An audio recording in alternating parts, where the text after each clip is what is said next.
Hello, everybody. Welcome to the latest episode of Allegheny Independent Media. I'm Paul Ritchie, and my guest today is Nicholas Jacobs. Okay, he was my band director at the Allegheny Heartland Band when WJC ran it, and since then he has made a very significant career change going into the field of healthcare and going into and he's become like I guess you may I'll ask you to explain, like, he's become a fellow at, like, for healthcare executives. Right. And so, okay, well, without further ado, okay, well, we'll say, okay, so, well, my first question is, I mean, like, so working as a healthcare executive, like, are there any similarities between that and running a band or being a band director? That's a great question. And what did you play, Paul? I was a trumpet player. That's what I thought. Okay. Yeah, I played third trumpet. I wasn't the best one or anything, but So people asked me if there were any, first of all, they said, how did you go from being a band director to running hospitals? And they forget the part about I went back to school, back to school, back to school, and back to school. Because I got a second master's and went on and got a health certification from Harvard, and then went on to get a fellowship in American College of Healthcare Executives. But they asked me what the similarities were between running a hospital and running a band, and I'd say it's the same job. And so the only difference is there's a lot more life and death involved with the hospital part of it. But it was fascinating to me, from the standpoint of I had 25 of my former students actually come to work for me when I was president out of Windber. And what I found was that the string players were my heart surgeons and brain surgeons, and my trumpet players were my department managers and directors, and my drummers were my paramedics, and my string. It was just there were so many similarities. The majorette mothers were the auxiliary, and the band boosters were the board members, and it was they were just taller in the hospital and less likely to cooperate. So there was the big difference. But it was about utilization of resources. It was mm, about appropriately having people in line to do the jobs that needed to be done, and making sure that you always had a feeder system that was keeping the appropriate types of employees, doctors, physicians, everybody in line. And there were so many similarities I can't even begin to tell you. And fundraising was always part of it as well. okay. I know, I guess part of it's just knowing what each part is capable of and what they have to contribute, Yeah. and you try to keep all the bases covered.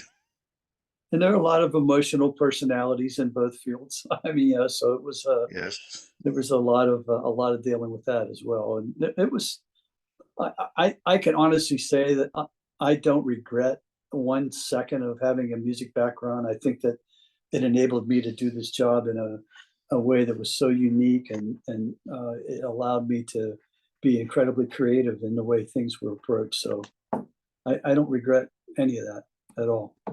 Okay. Yes. So, all right. Yeah. Okay. I guess, well, one question I wanted to ask about, let's see, I was going to do another screen share. Like, I guess one thing I wanted to ask about was, let's see, going back to, okay, let's get this thing in the way. Like here, okay, let me bring this up. Yes, the Kaiser Family Foundation. I mean, so I've noticed here, this is like a listing of all the states that have implicated Medicaid expansion under the Affordable Care Act. And we can see that, yes, a lot of Confederate states are the ones that are still refusing to implement it, including Wisconsin and Kansas and Wyoming. So, like, how much of a burden does that place on different healthcare systems, like refusing to like like these governors who refuse to implement the expansion? Yeah, I prepared for this today from the standpoint of looking at uh, the national landscape. And one of the things that was very sad and frustrating was the political implications of what could have been a more effective system. And it was a pretty simple formula, except for two aspects of it. The formula was the reverse of car insurance. In car insurance, we know that all the 16-year-olds are going to go out and spice up the cars. It's like, they got to get the experience under their belt and they have to figure things out. And so all of the older people were primarily underwriting the cost of those kids wrecking their cars. And, when you got to be an old person, they just took your license away from you. So it was mostly us underwriting the kids. And this health insurance plan that they came up with was primarily the kids underwriting us, because they don't get sick as much. They don't have 80% of our healthcare expenditures happen in the last few months of our lives. And so by those states not participating, it made the pool smaller and it made it less effective. And so financially, it caused a great deal of stress on the program, which was what they wanted, because then they could say it was a terrible program, but never came up with an alternative to the program. I will tell you that in my research, the United States ranks the lowest of all industrialized countries. All industrialized countries in the world, we rank the lowest in terms of longevity. And if you take a look at what's happening in places like Texas and other places where there's lack of prenatal care, anti female care, all those kinds of things, you'll see horrendous numbers and horrendous outcomes that places like Bangladesh do better than us sometimes. It's just it's mind-numbing. It's sad, and so there the implications of us not participating are pretty massive.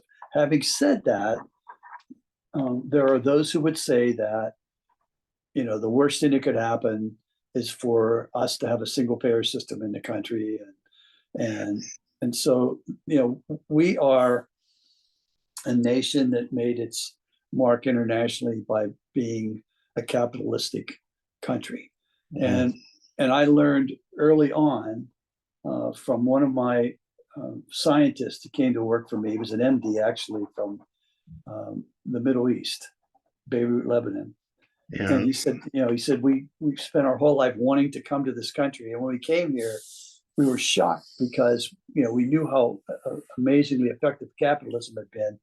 But when we came here, we saw two distinct types of capitalism. And one type of capitalism that absolutely floored us was savage capitalism. Yeah. And where we become collateral damage.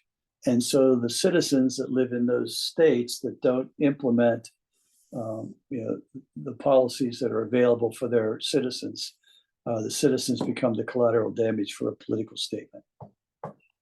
Okay. Yeah, I mean, certainly, yes, Mississippi and certainly has some of the worst outcomes when it comes to infant mortality and, life expectancy. West Virginia, right below, has a few struggles as well, but I guess, still, still an argument could be made that, why are they being so obstinate? Just out of political spite, or because it was Obama Yeah. who set up the system. And truthfully, I don't want to get into all the politics of it, but truthfully, the reason we don't have an immigration policy is because it works better politically to have someone that's can be pointed out as failing because the system is not functional, because it's a non-functional system. And that my point that I wanted to make today is that we really have a fractured healthcare system in this country. And I've been in it for 35 years now. and Yeah. consulted all over the United States, places like Cedars-Sinai and Hackensack and Mhm. Florida, and I've been all over. And you know, as a country, we're spending 18% of our gross domestic product on Yeah. healthcare, and having, some of the worst outcomes of any major economic Yeah. country in the world. So, yeah, I know. I mean, of course, I mean, it's often pointed out that a big source of the problems is just a lot of profiteering in the system, where, I mean, certainly some of the top executives make lots of money, and the people at the bottom, or medical issues is still one of the biggest sources of bankruptcy in the US. Yeah, it's interesting you say that. I did a lot of work in Florida, and this is going to be some Florida bashing here, but one of the things that someone said to me early on was that sooner or later every crook ends up in Florida, and I couldn't understand where they were coming from. But apparently, Florida and Texas are the only two states in the United States where if you could declare bankruptcy, you don't lose your house. And so these guys would go down and buy a $35 million house, and then all their debts would be, the debtors would lose out, and they get to keep their house. But the story went deeper than that, because if you look back at the coke industry, the cocaine industry, and all the drug cartels and all the things that occurred back in the '80s in Florida, Miami Vice '90s, whatever. Yeah. Those guys all stayed there, and it's no different than when you look at the bootleggers and the numbers writers that became legitimate business owners in from the '30s to the '50s, '60s. A lot of them went into healthcare. And Yeah. so a lot of the medical fraud emanates from Florida. One of the most telling stories was when HCA, Hospital Corporation of America, was caught perpetrating the largest Medicare fraud in the history of the United States government. And their CEO was given a golden parachute of, I believe, I don't know, 150 or 350 million dollars, and went on to become the governor of Florida and now the senator from Florida. And at the same time, Health South was caught doing a much smaller scam, and their CEOs went to prison. So there was definitely a two-tiered system. Rick had been George W. Bush's business partner in the Texas Rangers, and Oh, okay. and the Romney's company took over Rick's company and bailed it out. So there's a lot of fraud, and the sad part about it is that the system right now is costing the United States $4.3 trillion a year, and it's the largest expenditure. It's $13,000 for every American, and so it's the highest percentage of GDP of any major economy. And the estimate is that out of that 4.3 trillion, 1.5 trillion is excess that's not necessary, and it could be going toward things like mitigating climate change or even reducing taxes. Yeah. And so when you look at what's happened in the system in terms of how it's been misused, if you're a for-profit hospital, or it's just like the for-profit prisons or the for-profit universities, for-profit charter schools, money talks and politicians listen. And so if you're a stockholder, a recipient on the receiving end of those dollars, you don't see anything wrong with this health system. It makes you happy. And I think the real crime of American healthcare is that less than around 5% of that money is directed toward wellness and prevention. Yeah.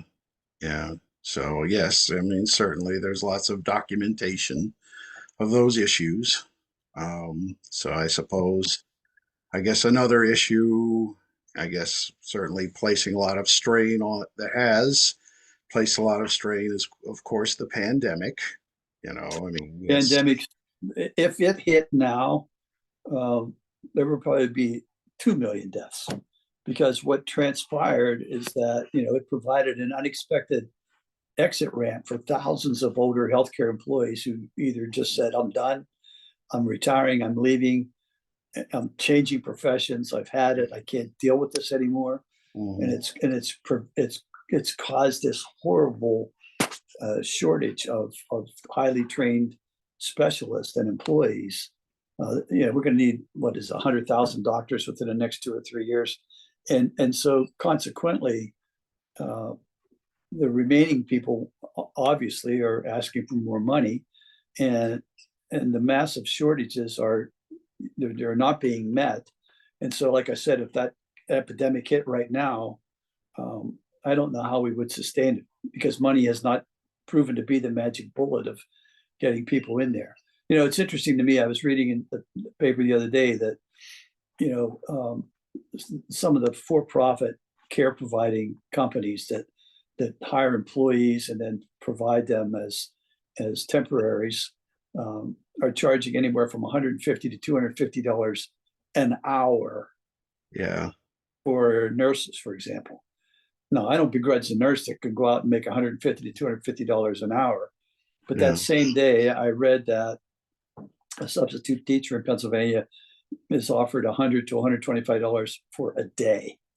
And so, you look at the disparities, and it's not going to be long before the college bound or the current students figure out, well, I can go into healthcare and I can make a heck of a lot more money than I can as a teacher in a basic primary job, and one gap is going to add to another gap, and it's really it's causing challenges that, the hospitals, let's face it, we are in competition with service industries as well, and they're giving bonuses and they're paying higher wages, and so it's a real problem.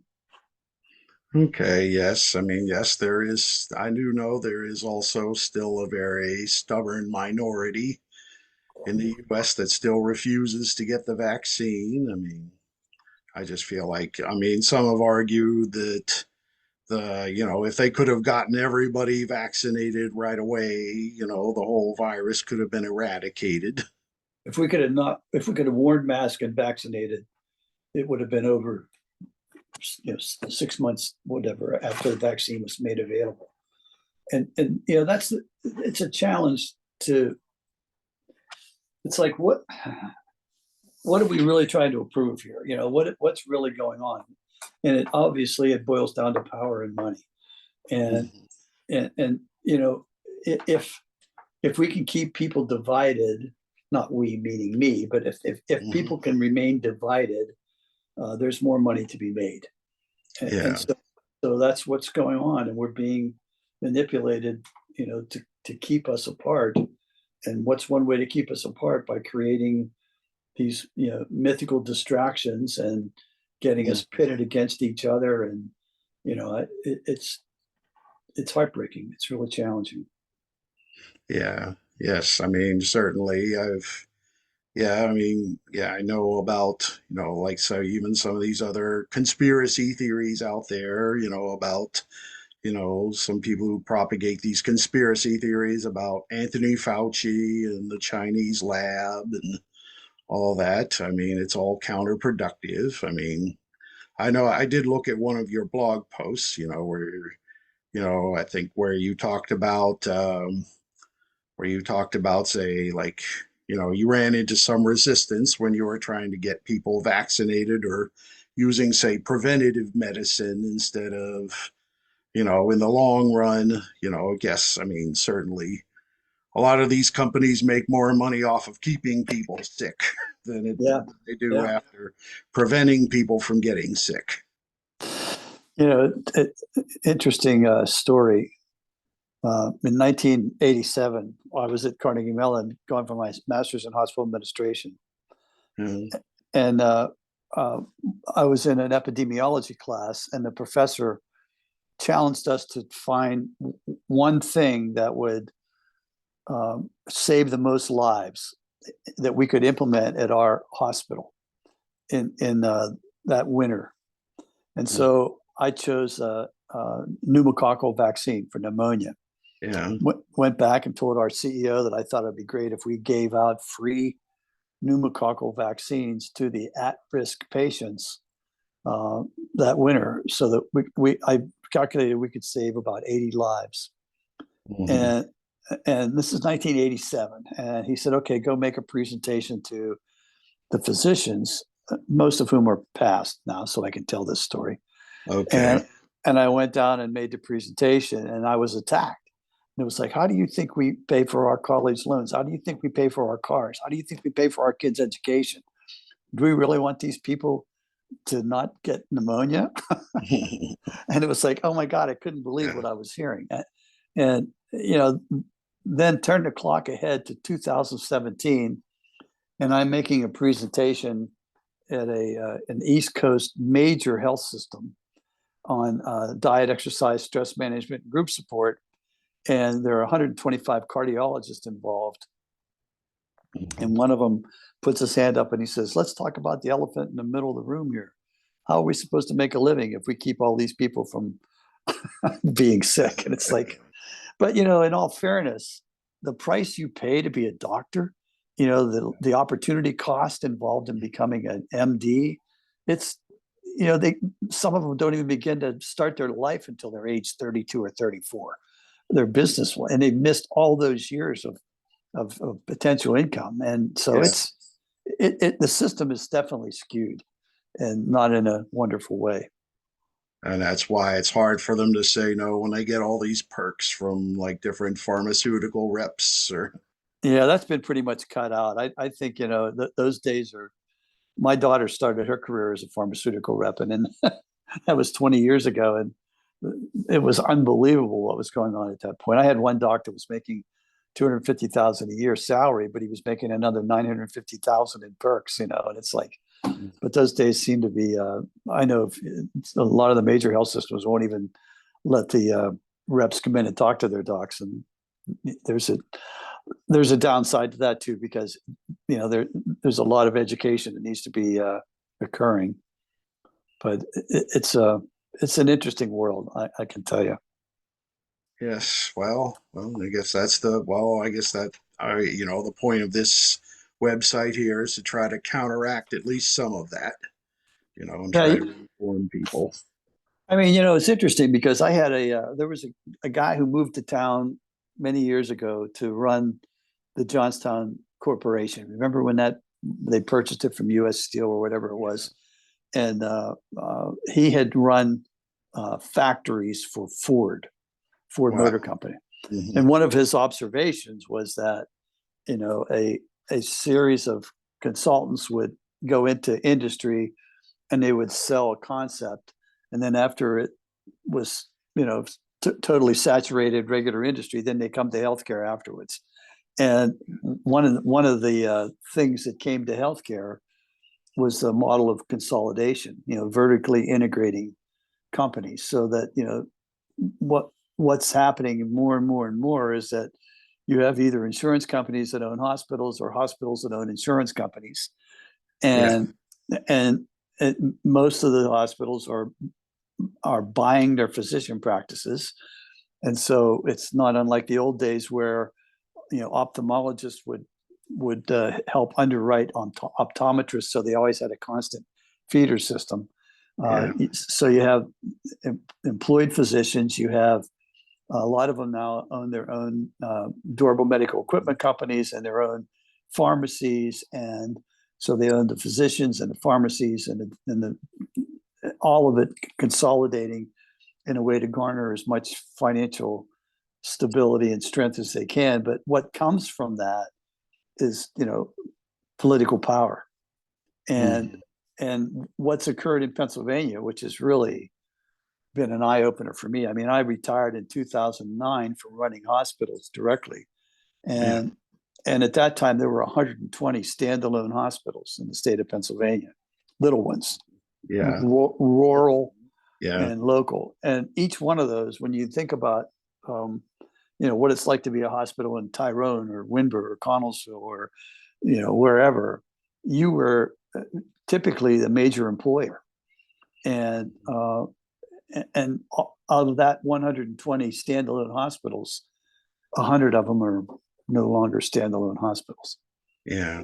Yeah. And so what's happening is that these behemoths are basically driving the small standalones into either merging and becoming part of the system or just completely out of business. And so these towns are losing a major employer, and they're losing, their direct access.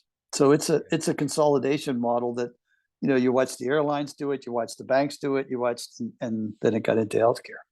Yeah, I know, like Braddock, PA, there was a big documentary that was made about the impact of closing Braddock Hospital. Absolutely. Yeah. I And, mean, and all you have to do is, start to have chest pains in some little town that doesn't have a hospital anymore. And, it's like, what do I do now? Where do I go? yeah. And at least they could stabilize you and ship you out if they had to. But it's, I heard a prediction 20 years ago that within, that they said within that 25 year period that we would have only 2 or 3 health systems left in the entire state of Pennsylvania. And that's not the case, but it's getting closer and closer to being the case. Yes. Okay, I know. Yeah, I mean, there are some whole counties in Pennsylvania with no hospitals, like Right. Sullivan County. Yeah. Yeah. And like I said, there were 120 standalones whenever I was still running hospitals. I can tell you honestly, Paul, I never wake up in the morning and say, "Oh man, I wish I was running a hospital." Mhm. That's not part of my dream. Yeah. So yes, well, I do remember my former classmate Katul Patel. I mean, certainly. I mean, I'm sure. Running about 12 of them now. Yeah. Well, yes, out in Washington. So certainly, I'm sure. I'm sure he has some of the same headaches. I tell you, he was one of the brightest. He was my first administrative fellow, and he's one of the brightest people I ever worked with, and just Yes. an amazing guy. And he's doing a great job at that. But it's, you know, he's working for a Catholic health system. Mhm. And when I worked for the Sisters of Mercy, I mean, one of the things we found was that no money, no mission. And your philosophy of caring for everyone. I mean, the Mercy Hospital in Johnstown started whenever the first 1918 flu outbreak swept through, because the immigrants couldn't get care. And so they set up tents on a hill down there and started Mercy Hospital. And, one of the things that became a harsh reality was that, you had to find a way to support the mission. You had to find a way financially to keep things going. And they used to always say, no money, no mission. And Mhm. it was a challenge. I always felt a little bit schizophrenic, because part of my job was, I only had 400 or 500 employees, Yeah. but part of my job was paying them twice a month and keeping them employed.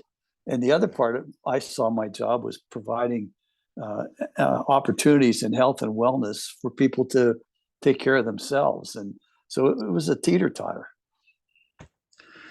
Okay. I guess we have about 10 minutes left. So, okay. Yes, I didn't know that actually. I have studied some of the history of the area. I didn't know that about the Sisters of Mercy. Yeah. Actually, Yeah. my mother actually was a sister of mercy Really? before she met my dad. I So, didn't know that. Yeah. Interesting. so Well, part of I think part of the challenge that we're facing is that we have a disjointed system. And I saw a recent Bloomberg article where they referred to it as a tapeworm. The health system of the United States is a tapeworm because, it's utilizing nutrients that could be used elsewhere, um, yeah. by the waste and by the way things are, put together. And I'd read one article that said, if you're in a place like England, for example, where you're a single payer Yes. system, they reimburse their primary care doctors in order to get their patients to do things that will increase their wellness through prevention and taking care of themselves, because they know that if they can keep you from developing diabetes, that's going to keep you from having to have your foot amputated at some point. So Yes. medical costs will go down. And so they actually have coupons for fruits and vegetables in some countries. You'll never see them in this country. In fact, I think about 40% of our food is not even permitted in many countries. It's bad whenever Yeah. China bans some of our food. It's like it's not real food. It's make-believe food. I remember hearing a scientist being interviewed from I forget which company it was, and I don't want to get you sued, so I won't even mention it. But he was Okay. working for a food company, and he said that he was, as a scientist, being used like the cigarette companies used their scientists back in the day, where they tried to make the cigarette more addictive than heroin or cocaine, so that you had to continue smoking. And in his case, they were trying to make the food so that you couldn't just eat one. And Mm. so, nutrients weren't the issue. It was a matter of making it Craveability. exactly craveability. And when you think about the challenges of industry in the United States, we have been known historically as a country to have industries that looked upon us as collateral damage. And Mhm. so I don't know if you saw the article a couple of weeks ago, but there's something called flavonoids in dark chocolate. And Mhm. so I started eating 2 Hershey Kisses, dark chocolate kisses every day. And yesterday or a few weeks last week, there was a big expose. CBS News carried it on a Consumer Report study of dark chocolate, showing that cadmium and lead is in such high quantities that even if you have 1 ounce of it, it impacts you negatively. And so it's like we have industries that, if it's cheaper to make it somewhere else, move it out Yeah. and hope that you don't get caught, kind of Mm. thing. Yeah. I always wonder how the cadmium got into the chocolate. Yeah, well, they say Okay. it's basically it's pollution in the soil from all the years of lead gasoline. And when you put your brakes on, that stuff has to go somewhere, so it goes in the air and lands in the soil. Yes. um, but I guess we could do a whole other post on lead. yeah, So yeah, yeah. Yeah, I think, in summary, in terms of the system, we have a dysfunctional system. I don't know that it's going to be fixed. Definitely not in my lifetime. But yeah. I think that the whole idea of for-profit um, areas that were always sacrosanct is problematic. I also think that the Mm. nonprofits that act like for-profits are Yeah. problematic. I Mhm. think I think that nonprofit boards, in many cases, were very destructive because they didn't have an offshoot they Mm. could stay on forever. And so it was a challenge about self-dealing and those kinds of things. So it's still probably the best health system in the world if you're in an automobile accident, or you need a brain surgery, or if you're trauma, or Yeah. end of life, all of those kinds of things. But when it comes to just dealing with the everyday challenges, and then you have the food industry that's spending billions a year to try to get us to hydrogenated fats were only eliminated a few years back, and Mhm. they were killing hundreds of thousands of people a year. So I do know even things like 5 hour energy drinks they're now banned in France. yeah, yeah, yeah. So I mean people are busy working harder and I so believe Mountain Dew was banned in China, and it's because there is a fire retardant chemical used in it. oh, okay, wow. I did not Yeah, know that. interesting, but yes. So Okay. I'm not sure of that, so I hope I don't get you in any trouble. But that's I read that probably about 5 years ago. So I guess that having a system that ranks lowest of all industrialized countries in longevity, where you pay more and die sooner, is not the ideal system. And No. um, and my job for the last 13 years has been consulting to health systems, trying to get them to introduce more on wellness and health. But I had one CEO that said to me very right to my face, "Hey, we're in the sickness business, and that's where the money is." So you have to deal with that as well. Okay. Well, I think we pretty much covered everything. Great. So yeah, we only have about 3 minutes left. So okay, I think maybe all right. I would like to thank Nick for taking the time to meet with us, and I hope you all have had a nice holiday. I mean, certainly a lot better than the Christmas we had 2 years ago with the pandemic. Yeah. Yeah, So for sure. that was Much better. All okay. right. Thank Well, you. have a nice day, and hope you have a happy New Year. You too. Thanks.